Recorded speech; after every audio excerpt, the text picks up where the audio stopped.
I was looking into the Tea Party scandal from a few years back. 2008, we had the IRS lead foot in people's application to raise money for candidates that they had supported. So the Tea Party was held for ransom and couldn't really do the things they wanted to do to help people get elected.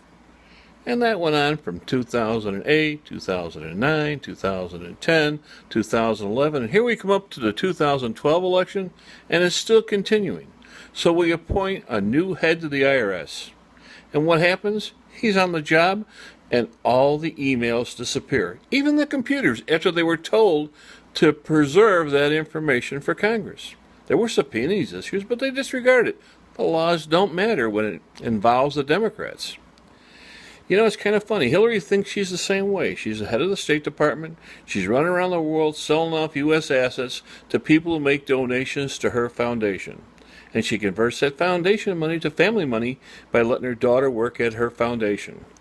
But it's not that. Bill Clinton goes out and gives a speech. Before Hillary got into the State Department, he was getting maybe 65, 70 grand a speech. Hillary gets in the State Department, now he's getting $200,000 to $600,000 for a speech. We don't even know what he said or where he said it. Matter of fact, I think they just gave him the money to keep him quiet.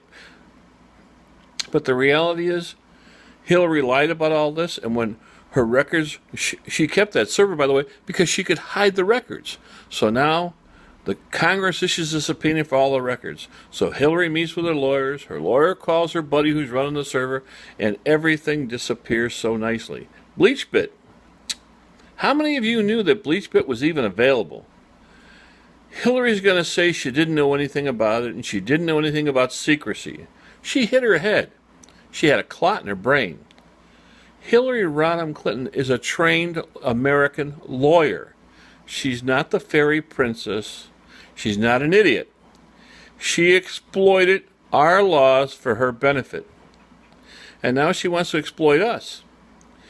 She's going to make us look like fools because she's going to get elected president, and she's going to use her little sharp tongue and her Democratic wits and her Democratic allies to defame millions and millions of Americans by calling us racist, sexist, homophobes, and whatever else you can say. I'm a disabled veteran. What am I, a criminal, Hillary?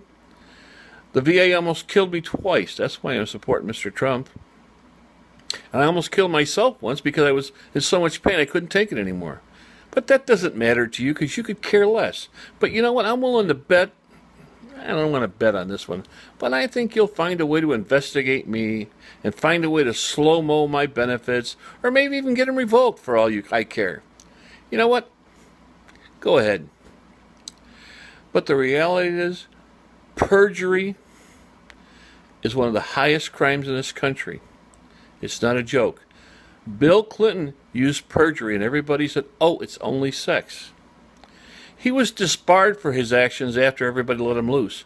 But the reality is, Hillary, you had your husband fly to Arizona and get you off the hook with Loretta Lynch because you promised her a new job with your White House when you get elected. Yeah, you're going to get elected. I'm pretty sure you will. I have no doubt about it.